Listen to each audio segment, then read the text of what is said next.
It's time for the underdogs, the ones you don't expect to come out of left field and leave you kind of surprised. It is, in fact, the peg warmers.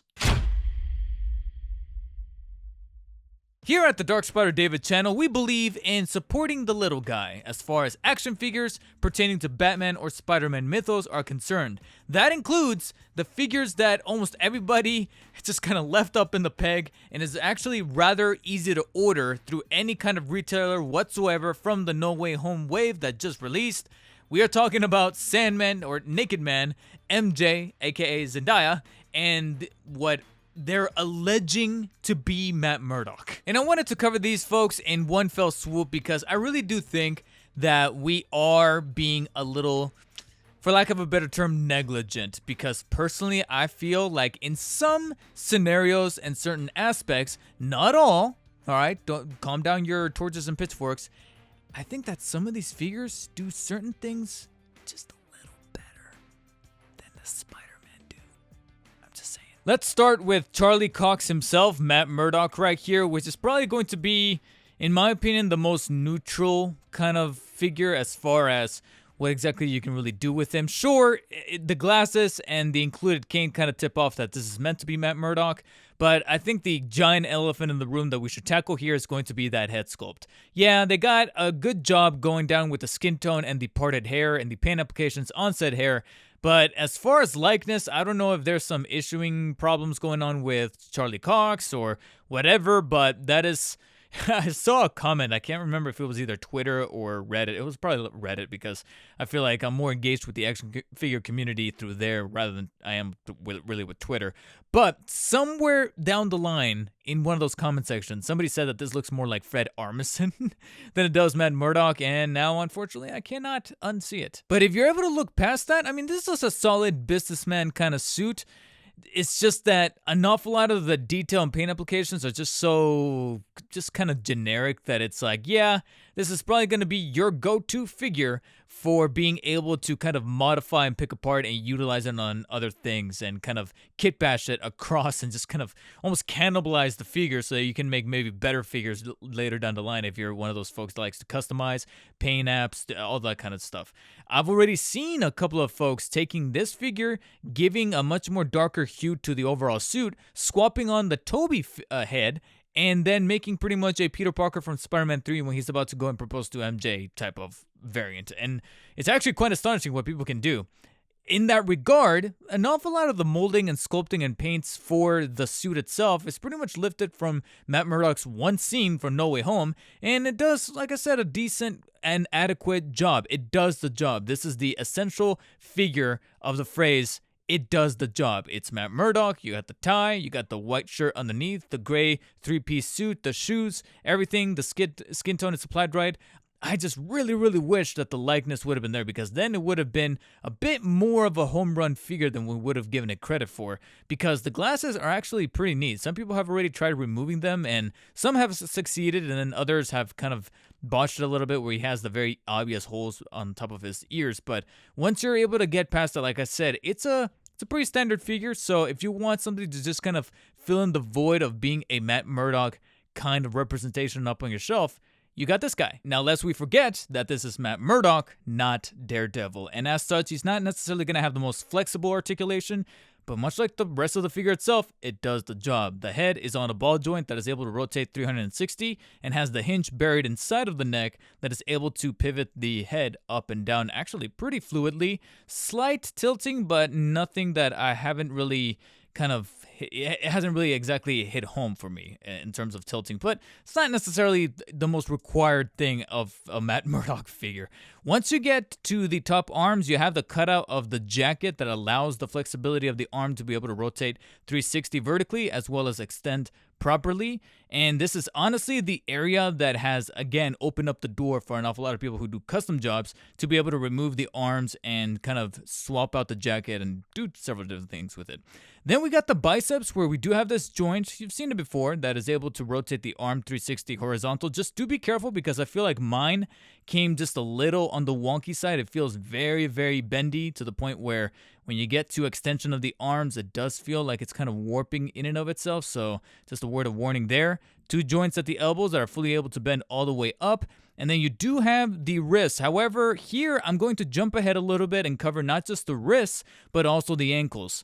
Something that has sadly plagued, and I have yet to find a proper company that is able to fix this as far as the general consumer tier when it comes to the $25 to $30 now Marvel Legends or the $20 McFarlane toys, where you have characters that wear suits have always had some botched articulation in the wrists and the ankles because of the cuffs and the rims of the bottom of the pants and the jacket, the suit jacket.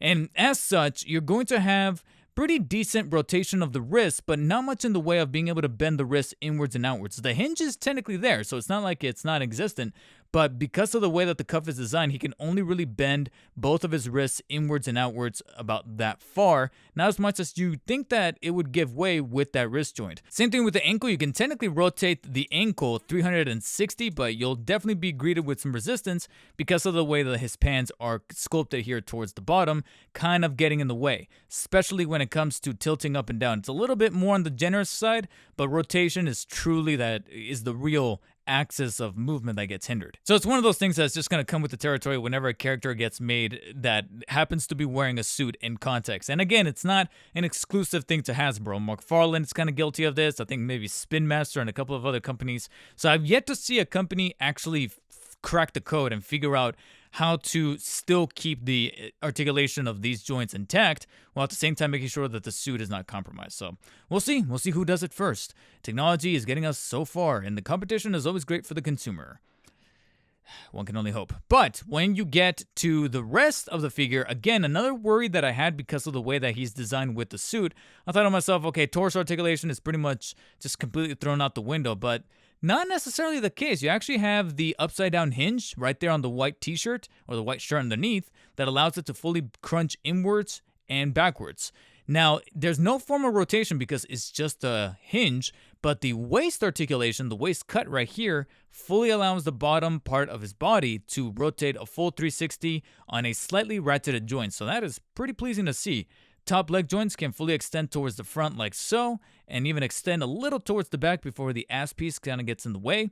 And extension towards the sides is actually pretty modest. It can kind of extend almost 180, but before you start to feel a little bit of strain on that joint, and you feel the jacket kind of warping and getting in the way right there. But still, this is Matt Murdock. That's still pretty good to see right there. You can maybe recreate some of those scenes from the Ben Affleck Daredevil. I'm just saying. If you happen to have an Elektra figure, I'm not opposed to it. Thigh swivels are present right there towards the top that fully rotate on both legs, as you can see right about right there. And then 2 joints at the knees. Sadly, it looks like the stiffness of the joints that plagued the 3 Spideys can also be found here in Matt Murdock. Thankfully, with one simple passing of the hair dryer, I was able to loosen up both knees right here towards the bottom of the legs, and they have been able to stay that way, unlike the 3 Spideys that unfortunately kind of refroze, and that's where all of my huge rants in that video kind of came from. So thankfully, Matt was able to escape such fate. I've already covered the ankles right there, and sadly, no toesies to really be found. But like I said, they're not necessarily required for a Matt Murdock figure. What is required to make sure that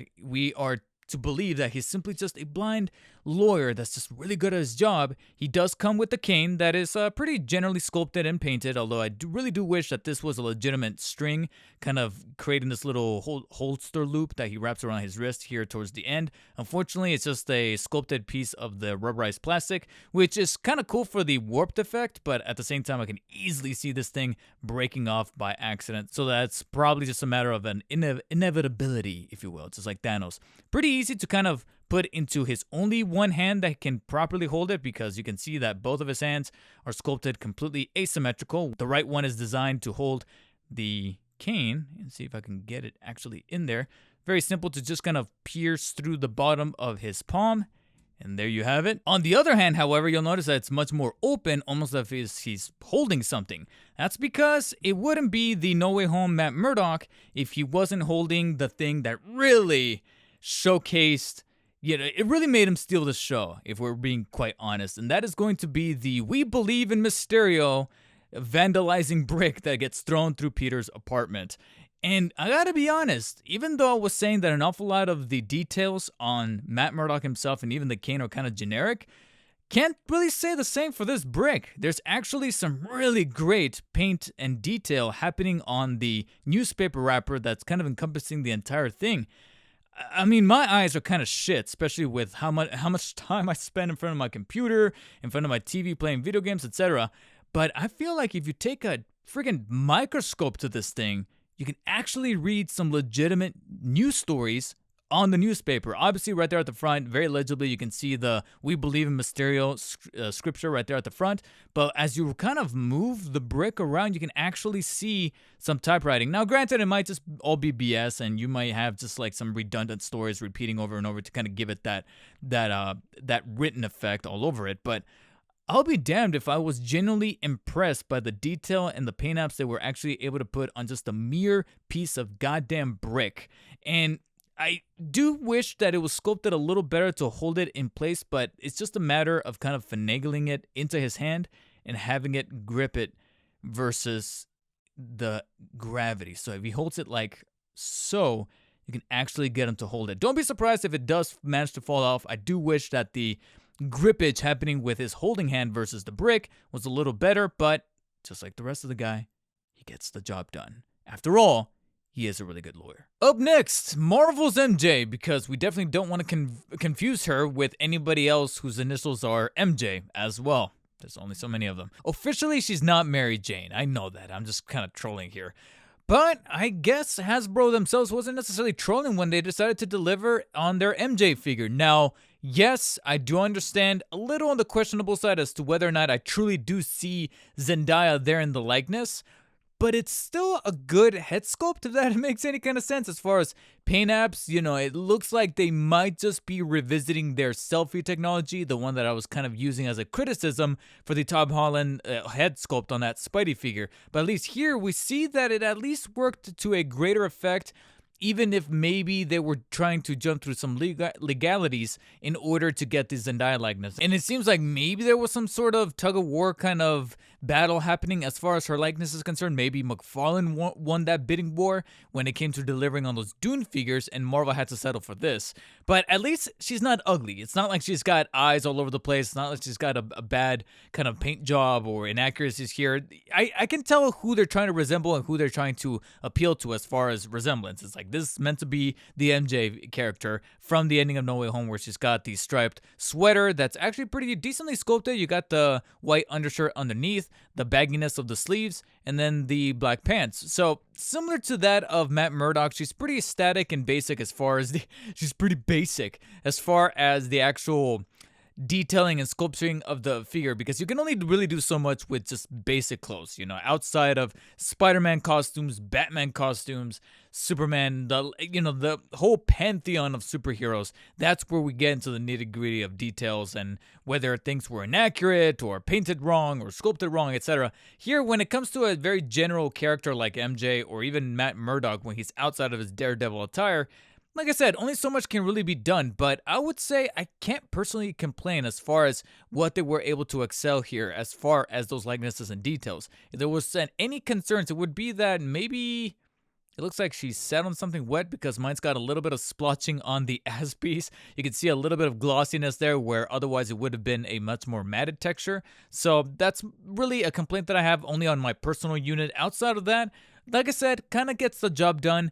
And without trying to make her sound like too much of an accessory, because I know that could be a little triggering, but this is quintessentially the type of figure that on her own, yeah, I understand. She's a peg warmer for a reason. I've actually already ran across her, I want to say about 3 or 4 times when I've visited a couple of Targets and Walmarts. But there's some folks out there that say it with like vigor in their voice, like, oh yeah, she's gonna be at Ross. She's going to be in the peg warmers for like a really long time. And I'm like, who hurt you? Because I can't really see myself hating on the figure that much, if you catch my double meaning there, especially when she's detailed pretty modestly, sculpted pretty nicely, and even articulated fairly well. Now, the head is a little hindered by the ponytail hair sculpture that she's got going on back there, which is a little on the delicate side, where it gets a little narrow here towards the back, so do be careful because I feel like that could very much be prone to breaking. But once you're able to kind of finagle it out of the way, she's got the similar ball joint on the head, similar to that of Matt Murdock, that can definitely turn all the way around, as well as being able to flex at the hinge upwards and downwards very generously. Of course, with the cutout of the sleeve here versus the torso piece, you can actually move the arms all the way around vertically, as well as extend them pretty generously. Unlike Matt, however, she does not have any kind of bicep swivels. Instead, what they decided to opt in for, they decided to bake the bicep swivel into the elbow joint. So you actually have two joints happening here that can only bend at a 90-degree angle via the one joint, but you can then swivel the forearm 360 degrees. As such, the wrist can also bend all the way around and rotate all the way around. Technically, they have the hinge inside that should allow moving inwards and outwards, but much like Matt, she's got that clothing kind of hinder where you're not really able to flex too much of the wrist inwards and outwards because of the way that it's pretty much built. But at least when it comes to torso, well, honestly, she kind of suffers a little bit more than Matt because sadly, no kind of hinge that I can really deduce from underneath the sweater, but she definitely has the waist cut that can rotate all the way around via this slightly semi-ratcheted joint all the way around like so. Top leg joints can move towards the front like that and can similarly move towards the back slightly, but then it gets stopped by the definitive ass piece that she's got going on right there, as well as proper extension towards the sides via the leg joint right about right there. Thigh swivels towards the back, very similar to that of Matt's, so nothing really has changed there. Unlike Matt, she didn't really have any kind of stuck knees. They were able to work just right out of the box and fully bend almost all the way up. And then she's got that typical ankle joint that can pivot downwards and upwards. However, they kind of baked it into the boot, and she doesn't have any of that cuffing. Her pants are actually designed to go a little higher up, so thankfully that helps her out. That also reveals a little bit of skin tone right there, so an accurate little detail. But thankfully, in my opinion, more importantly, it can allow the boot to actually bend midway parts right there, so it can actually move towards the back and towards the top like so, very fluidly, and even rotate all the way around via the slightly adjacent ankle joint that, like I said, I personally kind of detest, but at least here it's much more free-flowing than that of even Matt. Now, MJ was still admittedly just MJ, and being by Ned's side, simply just overlooking how many villains Peter, not Tom, but Peter, was able to put back through the portal and making sure that they were being sent back to their proper universe. She was just kind of helping out there on the side. So Hasbro could really do only so much as far as accessories. So along with the open hands that she's able to swap out for the fisted ones that she comes by default via the patented Marvel Legends peg that I actually kind of prefer here versus, McFarlane or any other company like that, as she topples over, she actually ended up with the Doctor Strange box. I'm blanking on the name right now, I apologize, but it's the multiverse box that Doctor Strange designs in order to kind of contain his spell and make sure that he properly hits the reset button here at the top and sends all the villains and the respective Peters back to their respective universes. And overall, I'm actually kind of pleased with the paint applications and detail that you got going on with this box. Sadly, no true form of functionality on the box. I partially wish that there was a way to press the button and actually get something happening, like one of those like little spring-loaded kind of mechanisms where you press the button and maybe the thing on the inside kind of spins and keeps going for a little while and then it stops when you let go of the box. One of those little like reactionary things. Nothing too crazy. Just like I said, a couple of springs, a couple of mechanisms, and sculpting of the plastic, and then you're done. But sadly, it doesn't look like anything like that is happening, but perhaps I might be asking for just a little too much. Now, what is interesting to note is that this box was also included with the Figuarts Tom Holland Final Battle version figure that came in that comparison video. And I didn't really showcase it too much. I mean, I showed a couple of shots of the extra accessories that the Figuarts comes with to just kind of illustrate the amount of value you get for like the $90, $95 you pay for those things. But for the first time, I think that I kind of prefer the color scheme and the design of the Marvel Legends version that got thrown in here with MJ versus that of Peters in that original, as I'm trying to swap these hands out, in that original figure arts. Sure, the figure arts probably has better paint decals as far as quality, as far as the actual premium feel, but in terms of accuracy and just having kind of like that rustic, very mythic arts kind of look, I feel like Marvel Legends might have actually nailed it a little better in my opinion. Which then leaves us with the Sandman. Okay, probably the one that I'll go as far as to say don't skip out on.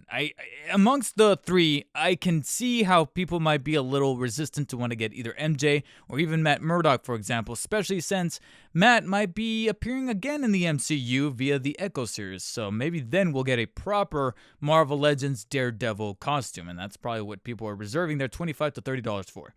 But with Sandman here, I'm not gonna lie, this guy is probably the most surprising out of the bunch, considering that this feels like a very solidly built figure with a really great likeness to Thomas Hayden Church there on the face sculpt. I personally feel like they got his likeness down right.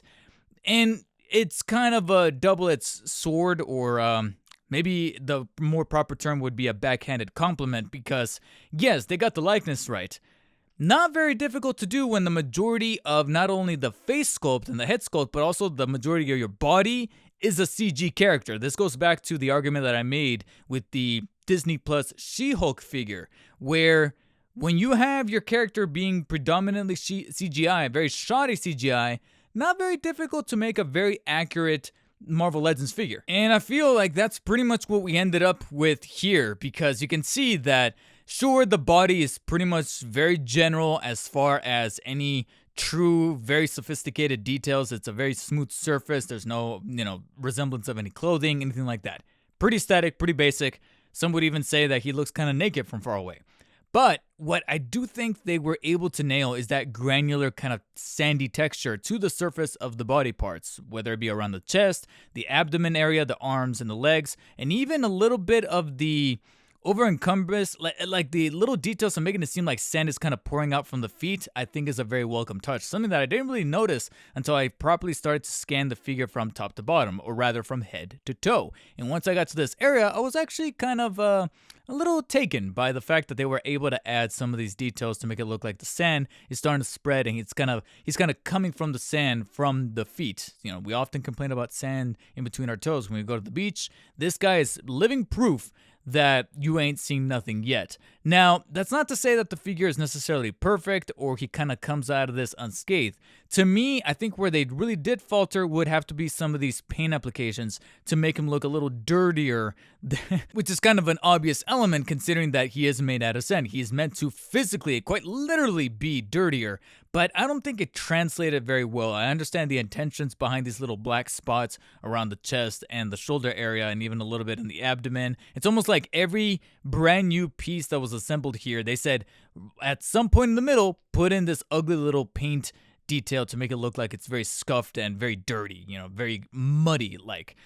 I just personally don't think it translated very well because of the exact hue they decided to go with this paint app. I feel like maybe if it was like a lighter shade but still darker than the yellow that makes up the remaining parts of his sandy body, then we probably would have had a winner. I feel like whatever they went with here as far as the exact color palette just looks a little too dirty. Like my figure, it was literally just run over by a truck or something, and it was just kind of scraped along the pavement, and it ended up getting damaged and dirty in the process.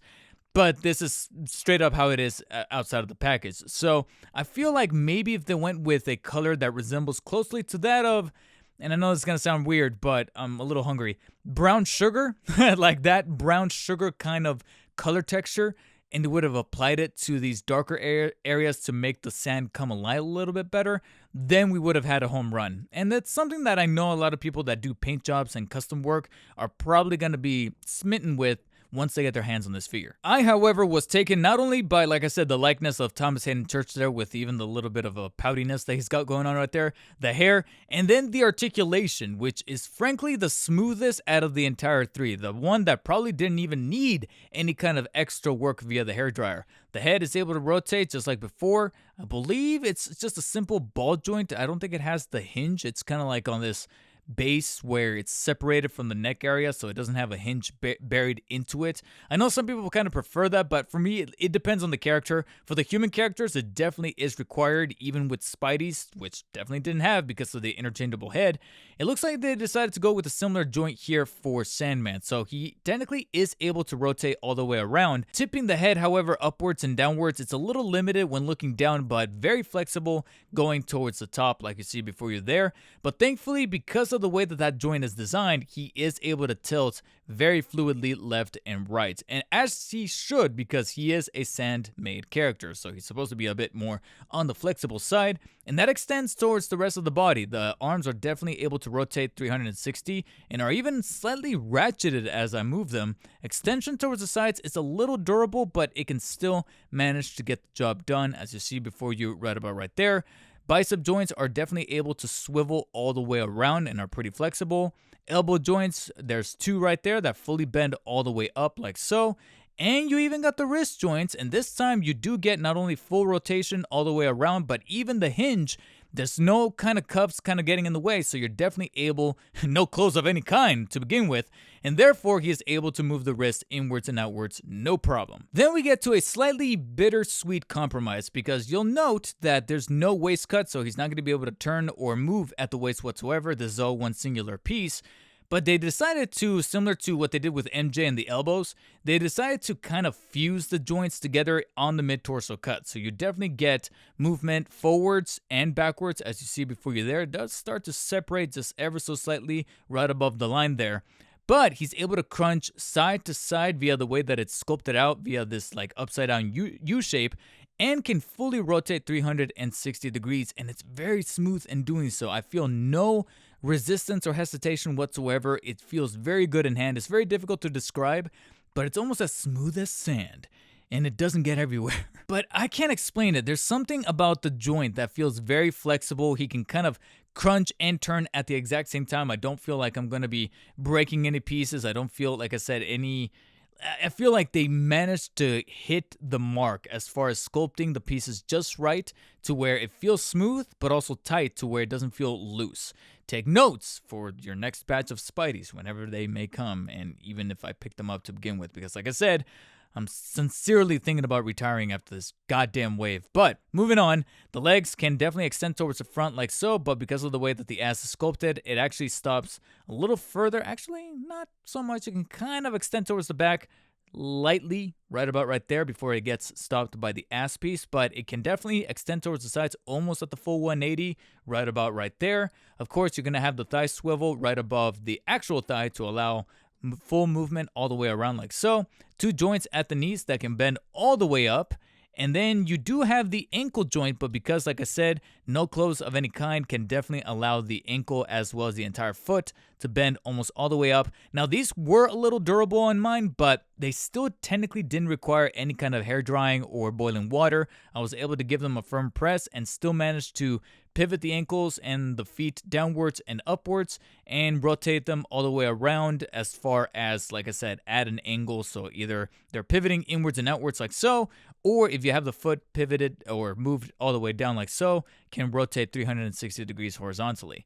No other compromises like some other figures, but again, Marvel Legends is going to keep this ankle joint for likely years to come at this point. But at least here, it's giving the Sandman some really great footing, especially since he might be coming a little top heavy considering the extra accessories that Marvel Legends decided to go out on with Sandman. By default, he comes with the fisted hands, so naturally the neutral open hands are going to come on the side right there, so those are easily swappable. But because he's made out of sand, he's got to be creative with his weapons of choice that come out of those hands. So Marvel Legends did do a pretty decent job, though I still have my own personal little quirks with the secondary hand accessories, which are basically these grabbing, clenching, open hands that are much bigger in scale. However, they still retain the exact same peg, so you're able to easily swap them out. However, they're going to look a little wonky just by themselves. So it's cool that they technically threw in adapters, if you will, quote unquote, for those oversized arms. So all you really have to do is simply rotate them around, make sure that the smaller side is on the let's say, for example, here, let's take the right hand. So simply just give them a tug, swap it out, and then you take the cone, which is actually labeled or etched in with the proper R right inside. So all you really have to do is just take the small one, kind of flush it in like so, and then take the right hand, fit it in, and it simply just kind of covers up and fills in the void in between the big hand and then the very smaller forearm. So therefore, it's much more flush, looks much more natural, and he looks much more menacing. So you can see right there, this is pretty much the Sandman. Now, here's the thing. This is a very clever idea. I do personally feel like this adds a little bit of value to the Sandman, especially since already a few people were kind of nitpicking and complaining, saying that he's a little too barren. He looks kind of naked. You know, I don't know why they didn't go with a Thomas Hayden Church classic Sandman figure from Spider-Man 3. Again, licenses and things like that. I mean, look how long it took them to kind of get things around and going for Andrew Garfield. And even then, during the release, they had to go with like different packaging and such. So this is essentially what you're going to get for Sandman, an all CG character. But at least we did get these open hands that do add a sense of versatility to his poses. You can have both open hands with a very oversized hand to make it look like he's, you know, holding onto Spider-Man, or one fist and one open hand like you see before you here, vice versa. So that's cool. I really do respect that and I appreciate that. I do still think, and this is probably going to be a first for me, I do still think that maybe they could have, for the first time, I actually wish that they would have added asymmetrical hands. So instead of both of them being these oversized open hands, I really would have preferred one oversized open hand, maybe for like the right, and then either a balled up oversized left hand that's in the form of a ball, or if you want to get more creative with it, just like he's done in the series before, a hammer shaped one or a mace shaped one that can then go on the left. That way you can interswap them and make it look like he's got a weapon of choice on one hand, the open hand on the other, and then swap it for the much more neutral, smaller fisted hands or open hands, and the sky's the limit there. This is the first time that I actually wish that they weren't going symmetrical and actually did what they did with the Spideys and gave us one open, one fisted, one weaponized, one neutral, one clenching and angry like this. You know, like I said, so many different opportunities there, but instead we just got both, you know, open like this. And like I said, it can make them look a little bit monstrous depending on how you pose them, but I feel like a better route would have been to include something that's, like I said, creative. But if there's one thing that we've gotten a little certain of in recent years, is that creativity is a very hot commodity within certain conglomerates, and Hasbro Marvel Legends is not necessarily that different. And there you have, ladies and gentlemen, the bench warmers that I personally don't think that you should be sleeping on anytime soon, especially if you've already been supporting the No Way Home wave in its entirety with the 3 Spideys and the Green Goblin and the upcoming Doc Ock. I really do think you should reconsider getting these other 3 figures, because trust me, these are the guys that you're finding on the pegs very, very frequently, or are readily available from online retailers such as Amazon, maybe sometimes Big Bad Toy Store, definitely Entertainment Earth. I've already seen a couple of like either mint or less than mint at a reduced price availability for all 3 of these guys, or at least a couple of Sandmans and MJs, regardless of the case may be. I think that they are being kind of slept on, because the Matt Murdock is not that bad, MJ's not that bad, and then personally, out of these specific 3, Sandman is personally my favorite. Sure, they could have done a little bit better with that paint application, but the amount of flexibility and the fun I was having kind of swapping out the oversized hands for the neutral hands, making him look intimidating, making him look like he's taking down one of the Spider-Men, specifically Toby, and then playing around a little bit with Matt, and most definitely, despite making her sound more like an accessory than anything else, MJ paired up with Tom or even with Andrew to kind of recreate the scene of her falling and Andrew redeeming himself, almost kind of made her worth the price of admission, if I'm being completely honest. Plus, the added accessory of the Doctor Strange magic box definitely helps sweeten the deal. So I understand that we live in a current climate where Marvel Legends is not necessarily the easiest of pickups to do for figures that you're not necessarily prioritizing. I've seen so many comments and posts, like I said, on Reddit, Twitter, even on YouTube with specific toy hunting videos where they look at some of these figures and frankly, for lack of a better term, they kind of shun them. And I think that on the one hand, it's kind of a, on the fence kind of cop-out answer, but on the one hand, I can see how we have to be a little bit more selective with where we spend our money, especially with a big conglomerate like Hasbro Marvel Legends, especially after the recent news that they have let go of a really hefty chunk of people from their departments. And to see them do something like that and then charge $25 a pop for some of these figures is a little money hungry. It speaks like money hungry to me. But you also need to consider the fact that some people working in those 11,000 or 1,100 positions might have helped design some of these figures, and they're actually not that bad. So right now, it's ultimately boils down to you, but all I can really say is that me finishing this review, playing with these figures, I didn't necessarily have that bad of a time. Though that results in a 6 out of 10 rating for both MJ and Matt Murdock, because at the end of the day, they're just kind of alright. They help complement one another, or they help complement other figures versus kind of standing on their own. Sandman, on the other hand, is able to stand as his own castle. See what I did there? And being able to garner an 8 out of 10 from me because of those accessories and the playfulness that he was able to deliver. Plus, as I mentioned, if you are a customizer, if you like to do kit bashes, I'm pretty certain that Matt and or MJ will be able to suffice for certain jobs that you had thought of, or if you like to do custom jobs as far as paint applications, that Sandman is pretty much a canvas for you. But if you're also waiting until a potential clearance markdown, then I can't necessarily blame you for that one either. Go crazy. Anyways, those are my opinions. If you guys enjoyed the video, hit the thumbs up button as always. If not, hit the thumbs down. And if by some chance you did manage to get convinced on these figures, there are going to be affiliate links in the description that will help out the channel in the process and will hopefully bring you guys, like I said, these underrated bench warmer underdogs that I think need a little bit more spotlight on them and shouldn't be treated too harshly, as Thanos put it quite well there at the beginning of Endgame, the last great Marvel movie. Okay, I'm going to stop trolling now. I appreciate you guys for watching, and as always, stay humble. I'll see you later.